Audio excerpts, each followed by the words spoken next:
Në një botë ku shumë herë harrohen ata që kanë më shumë nevojë, ekzistojnë individ, organizata dhe shoqata humanitare që e mbajnë shpresën të ndezur, duke ushtrirë dorën e ndihmës atyre në nevojë. Drejtori i shoqatës humanitare dhe bamirëse Bereqeti, Behxhet Ajvazi, për Arbreshëm ka shpalosur projektet më të rëndësishme gjatë muajit të shenjtë të Ramazanit. Kjo organizatë, si çdo vit tjetër edhe këtë vit, po ofron ndihmë dhe mbështetje për ata që kanë më shumë nevojë, e në veçanti gjatë këtij muaji të shenjtë të Ramazanit. Ajvazi tregon se duke e rritur dorën e humanitetit gjatë muajit të Ramazanit, Bereqeti ka bërë një kontribut të jashtëzakonshëm, duke dhuruar mbi 17.000 pako ushqimore për familje që kanë vështirësi ekonomike.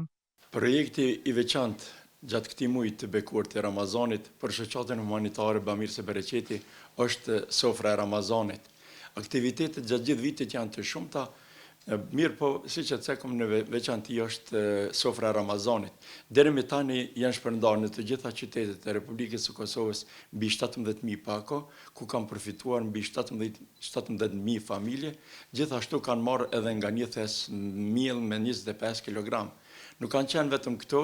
ka pas edhe në shpërndarje të tjera, si në veshmbathje, por edhe në para të gatshme, të cilat janë shpërndarë për familjet që janë në kushte të rënda ekonomike. Sipas tij, çdo ditë mbi 800 iftare në Prishtinë e mbi 350 në Pejë e Mitrovicë shpërndahen përmes kuzhinës humanitare. Arrim që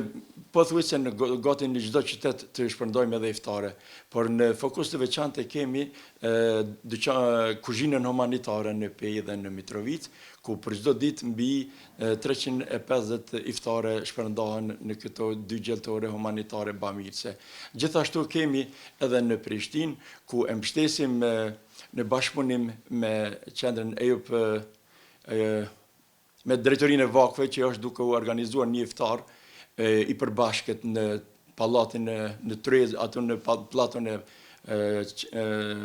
sallës së sporteve që është në qendër, aty mbi 800 iftare i mbështesim neve me mish.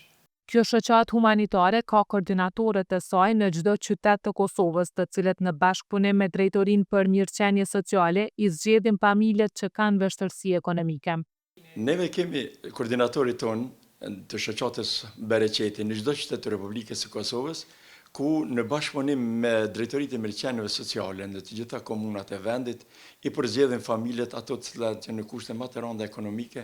dhe përfshihen familjet skamnore, familjet me jetim, familjet e dëshmorëve të rënd të luftës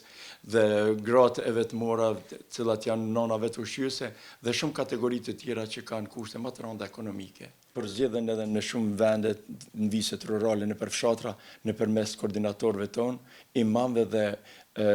muezinëve të cilët i kemi në xhamit, sepse ata përse afërmi e njohin mas miri qytetin e tyre, fshatrin e tyre, lagjet e tyre dhe i përzgjedhen familjet dhe në këtë mënyrë të familjet që duhet të ndihmohet dhe mos të anashkalohet. Veriu i Kosovës ka më së shumti nevojë për ndihmë të shoqatës Bereqeti, tha ai, duke shtuar se nga mbështetja e tyre nuk ndahen as komunitetet jo shqiptare. Përveç donacioneve që Bereqeti ka pranuar nga mërgata e bizneset kosovare, Ajvazi tregon vendet më kontributdhënëse. Neve kemi miq nga mbar vendi, i falenderojmë shumë. Nuk do të ishte njerëzishme që mos i falenderojmë bizneset e vendit, njerëzit e vullnetit mirë, të cilët na mbështesin gjithmonë në aktivitetet dhe projektet e shoqatës, gjithashtu mergjimtarët tanë nga diaspora, që gjithmonë janë pranë nesh dhe në aktivitetet e ndryshme të shoqatës. Kemi partneritet me shoqatet e ndryshme nga mbar bota, nga tokat arabe, nga Mbretëria Arabi Saudite, nga qendra e Mbretit Selman, që falenderojmë shumë, sepse këtë vit kemi pas mbi 8.000 pako nga qendra e Mbretit Selman, nga Katari, nga Imaratet e Bashkuara Arabe, gjithashtu nga Drejtoria e Vakfeve të Turkisë, e cila na ka mbështet me 6.000 pako, gjithashtu nga qendra e Mbretit Selman janë që kemi shpërndar 30.000 kilogram hurma për Ramazanin, sepse edhe hurma konsiderohet që është një artikull i veçantë për muajin e bekuar të Ramazanit. Ajvazi u ka bërë thirrje të gjithë qytetarëve që të ndihmojnë njerëzit në nevojë gjatë këtij muaji dhe çdo herë kur ka nevojë. Ndryshe, shoqata Bereqeti, që është pjesë e Bashkisë Islame të Kosovës, po vazhdon me angazhimin e palodhur për të mbështetur familjet me vështirësi ekonomike, të cilët po luftojnë për një të ardhme më të mirë.